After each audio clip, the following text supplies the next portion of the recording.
I'd like to urge the House and the Senate together to consider what terrible days we're in for the American taxpayer.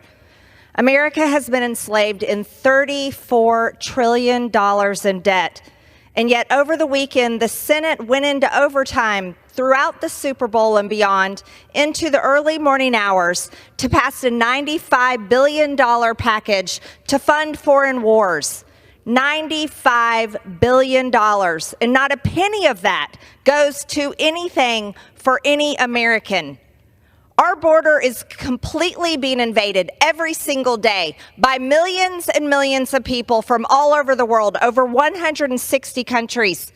Over 2 million gotaways are in America today. A gotaway is a person from a country we do not know where they're from. We do not know where they are inside our country, what state they are in, what city they are in. We do not know what they're going to do here on our homeland. But we've lost them. Over 10 million people have crossed the border during the Biden administration. Yet the Senate works overtime to fund foreign wars. $95 billion and $60 billion of that is to go to Ukraine. America has already sent $113 billion to the failing war in Ukraine. It's a complete buzzsaw for an entire generation of Ukrainian men. This is a land where there should be peace talks continuously ending this war, not a place where we continue to write blank checks and say, keep the money laundering going, keep the corruption going, keep selling our weapons to lands and countries and governments we do not know. There's so many stories of corruption coming from Ukraine, but they claim that we have to fight for the democracy of Ukraine.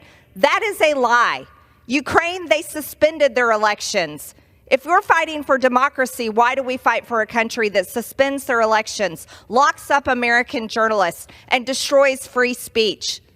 This is nothing but a money laundering scheme, all in the backs of the American taxpayer, while the American taxpayer is punched in the gut every single day as our border is kept wide open. The American people do not support continuing this war. The American people work hard for every single penny they earn, and it's time for the House and the Senate, Republicans and Democrats, to remember our oath of office, and it's time for us to serve the American people, the American interest, American causes, American businesses, and the American border. But yet this institution has lost its way. $34 trillion in debt.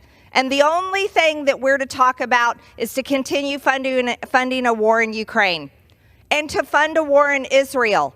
That's a danger for Israel.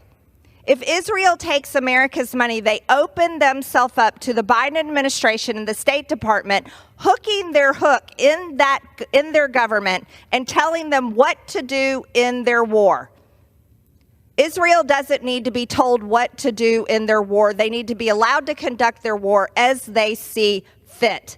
They were attacked horrendously by Hamas, who are terrorists. Leave Israel alone and let them fight their war.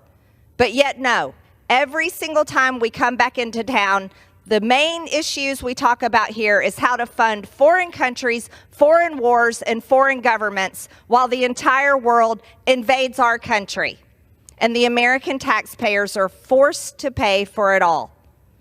This is a complete failure for the American taxpayer. It is a betrayal of our citizens. And this institution, the House and the Senate, need to remember our one constitutional duty, and that is to create a budget that funds our government for our people, a budget that does not enslave our people into further debt. And yet we have failed to do that. We've only passed 7 of our 12 appropriation bills, and the Senate has not finished passing their appropriation bills either. I'm here to urge my colleagues in the House and the Senate that we must come together and remember our oath of office, remember the people that we serve, and do our jobs. We serve the American people, and we should be serving the United States of America.